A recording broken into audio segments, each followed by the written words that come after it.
Last time on my entry video, I briefly mentioned the Dream Weapons granting Sora additional benefits, with each having their own unique ability. Now it's time to elaborate further. Warrior's power is granted by the Dream Sword. This gives Sora a 10% chance for all of his attack-based finishers to be critical hits. There are some special exceptions to this rule, however. Wisdom Form's yellow bullets each also have a 10% chance to critically strike. Limit Form's attacks that play this special effect also have a 10% chance to critically strike. How'd you like that?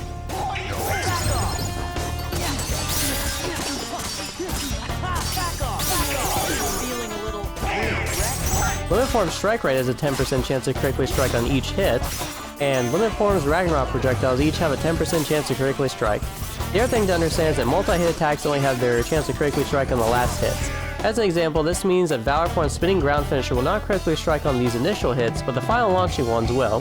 Warrior's power is especially good with Valor and Master Form's finishers because the two Keyblades each have their own finisher hitboxes. This means the left Keyblade rolls a 10% chance to critical, and then the right Keyblade will roll its own 10% chance to critical.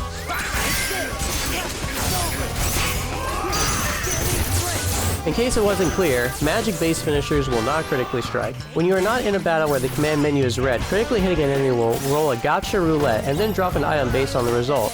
That's right, now you don't have to play mobile games. You can get your gambler rolls right here in Kingdom Hearts 2. I'll explain how it works. First, the system checks Sora's maximum HP. This gives a rough estimate of the player's story progression, so I decided this will be the simplest solution for implementing item tiers. The tiers are displayed on the screen, and you can see, based on the max HP values, the range at which you are in this specific tier. Once you move above 30 HP, for instance, you will then be in Journeyman tier. You will only roll Journeyman tiered items, and no longer have Apprentice items being put into the list. The HP values on the left side of the screen represent Beginner, Standard, and Proud Mode HP. The values on the right represent Critical Mode HP. After getting the tier list of items to use, the game checks a number assigned to Sora, which isn't technically random, but functionally may as well be. This determines a category of item, with there being 7 categories for each tier to choose from. The categories are as follows. The first is for HP and MP items, the second is for elemental armor, the third is for physical and dark armor, the fourth is for strength and magic rings, the fifth is for neutral rings, so ones that just give AP or do some effect like draw, the sixth is for Donald's weapons, and the seventh is for Goofy's weapons.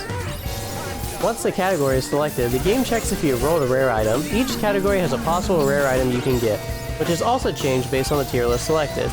2 checks are run to decide this. The first is if you have hit the pity system, or in other words, have landed 100 critical hits without getting a rare item.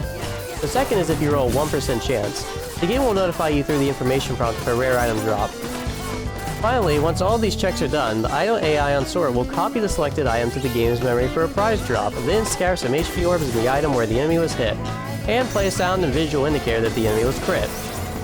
It should also be noted that some party member limits can also critically strike, with some being far more absurd than others, but I'll let you experiment with that.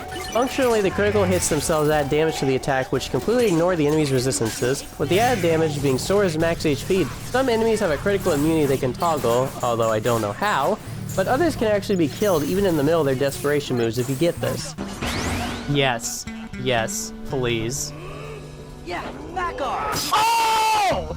Let's go! That fucking worked! Oh my god, yes! Finally, Warrior's power also enables the guaranteed critical hit system Valor Form has to roll the gotcha system too.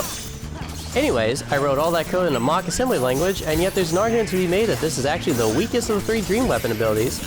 So that's great. Moving on. Mystic's power is granted by the Dream Rod. This gives Sora's attacks and magic the ability to drop MP orbs from enemies.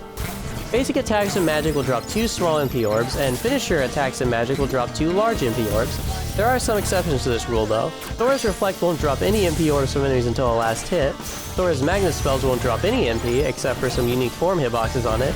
Wisdom Form's green bullets don't drop any MP orbs. Limit Form's attacks that play the special effect drop large MP orbs. Limit Form's strike rate drops large MP orbs on each hit. Limit Form's Ragnarok drops large MP orbs on each hit. Long multi-hits in general will usually have reduced MP orb drops per hit, and Final Form's attacks all drop only 1 MP per hit because it was overpowered, and still kind of is.